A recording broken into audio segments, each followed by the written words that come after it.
This is the fluorescent light bulb I'm going to be changing in my garage. I'll put a link in the description to the model, but this is pretty easy to replace.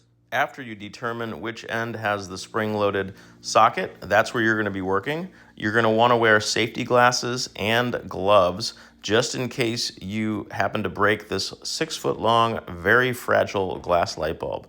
So I've just uninstalled the bad one. Let's install the good one. So one end is spring-loaded, so you can push this in.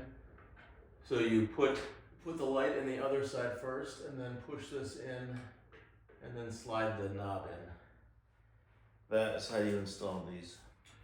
All right, so as I said, I'm going to put that end in first.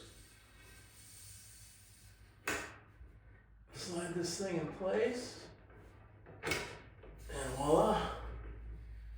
I'm going to wiggle it around a little bit, just to make sure it's in well.